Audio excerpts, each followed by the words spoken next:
welcome back to Atreyu News. El Chapo is not doing very well. Well, he looks like shit in that picture. El Chapo is not handling the prison life very well in New York City. According to the reports, he is cold and miserable. I suppose that's the point. Los Angeles Times reported, Joaquin Guzman, the drug kingpin known as El Chapo, is cold, bored, and lonely in his New York prison cell and is rapidly losing his sense of time and perhaps his mind, according to a motion filed Monday by his court-appointed attorneys. With erratic air conditioning, he has often lacked enough warm clothing to avoid shivering. His only opportunity to see daylight is when he passed a small window on his way to exercise or the exercise cell, according to the motion filed in U.S. District Court in Brooklyn. Although he purchased a small clock from the commissary, it was later removed from his cell without explanation. Without a window or access to natural light, the clock was the only way for Mr. Guzman to distinguish between day and night, it says. Guzman was extradited from Mexico to the United States on January 19th. Since then, he has not been permitted a single telephone call under special administrative measures. Can you imagine what this piece of crap did to others? The people that he tortured and murdered? He's lucky that all he feels is a cold cell on his ass. Breaking, look what happened to Beauty and the Beast in Malaysia. Beauty and the Beast is being shelved in Malaysia due to gay moment. Gay moment? What the F? The AP reported, Kuala Lumpur, Malaysia, Walt Disney has shelved the release of its new movie, Beauty and the Beast, in mainly Muslim Malaysia, even though film censors said Tuesday it had been approved with a minor cut involving a gay moment. The country's two main cinema chains said the movie, due to it being screening Thursday, has been postponed indefinitely. No reason was given. Isn't that sick how they put homosexuality into the minds of children? It's not only against natural law, but it should be against federal law as well. Film Censorship Board Chairman Abdul Halim Abdul Hamid said he did not know why the film was postponed and was been approved by the board after a minor gay scene was axed.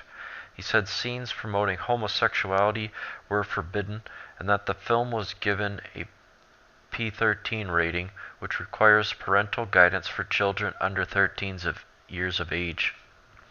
I will say this one thing I found strange between transsexuals and people that are gay. I noticed that most of them have had some sort of sexual interaction with the same sex as themselves. Like, men have sexual relations with men, or they're actually boys at the time. Sexual relations with men, and then little girls have sexual relations with older females, and they end up becoming gay as a byproduct. I'm not saying that that is the direct reason why it happened, but I find it a strange coincidence that people that were sexually abused are far more likely to become homosexual than not, as if the act of homosexuality itself is a disease that breeds within the brain, or it's like almost like it's almost like an infection or something. Like you corrupt the young mind, the young soul, and then they become something different. Strange. All eyes on POTUS. Look who has just launched a Watchdog group on him. Former Obama staffers have launched an organization they're calling American Oversight to keep a close eye on the president. What in the hell is Obama still messing around in politics for, one might ask? From Fox News, former Obama administration staffers have launched an organization to closely monitor President Donald Trump and his administration.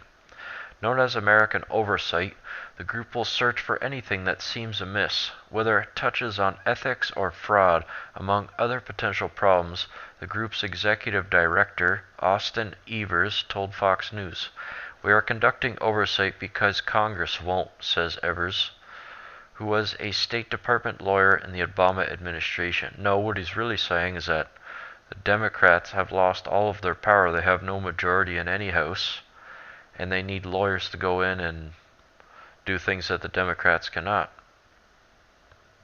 We are using tools available to American citizens to investigate instances of fraud, corruption, violation of ethics rules, you name it. If there's something that Congress should be investigating, we will be. Evers founded the group with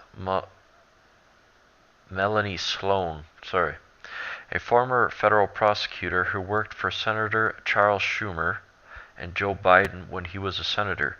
The group's website notes that Miss Magazine once called Sloan the most feared woman in Washington. Well, no surprise there. They've been studying Trump since before the election. Why would they not butt their nose in his business at this point? It's about all they can do. They can do that and kick and scream in the street. That's about all.